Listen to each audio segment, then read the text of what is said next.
Emory University, Atlanta, Georgia, December 2012.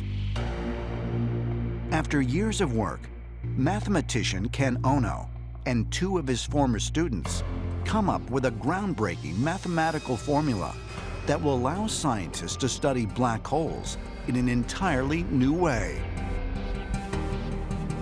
Incredibly, they achieved this feat by studying a single paragraph written by an Indian mathematician over 9 decades earlier, Srinivasa Ramanujan.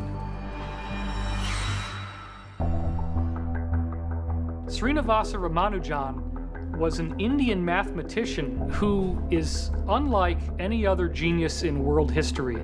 Ramanujan's work has now formed the basis for superstring theory and multidimensional physics, some of the most advanced math that all the high-end scientists are still using today is called modular functions, which could lead to time travel, anti-gravity, limitless free energy, all of this futuristic technology.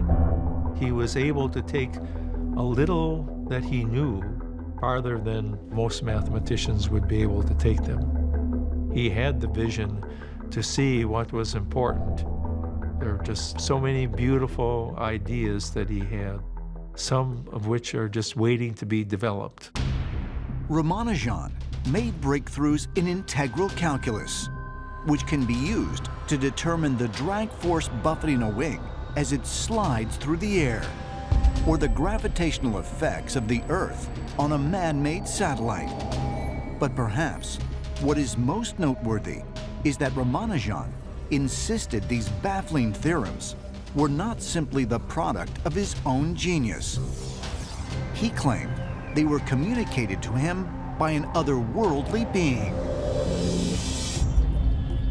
Srinivasa Ramanujan was born in Erode, India, on December 22, 1887, and was considered a miracle child because he was the only one of his mother's 4 children to survive infancy. Even as a young boy, he was obsessed with numbers. From a very early age, just instinctively, he was thinking about numbers. He was calculating. He was fascinated by numbers. Numbers, he said, had personalities for him. They had a kind of life for him. There are a lot of stories about how he was so focused on mathematics that he would ignore a lot of his other subjects.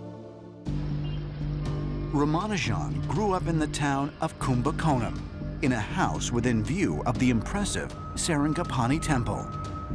The mathematical prodigy spent much of his childhood at the temple among thousands of carvings of Hindu gods.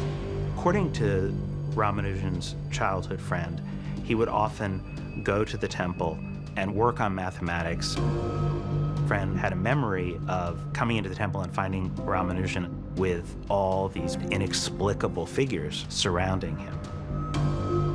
The figures that surrounded Ramanujan were, in fact, complex mathematical equations that he had written in chalk on the stone slabs of the temple floor. He would often say that they were communicated to him in his dreams by the Hindu goddess Namagiri Thayer.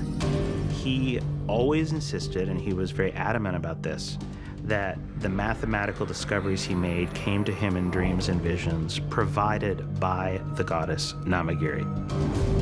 In these visions, he would see these fantastic, beautiful mathematical formulae unscrolling before him.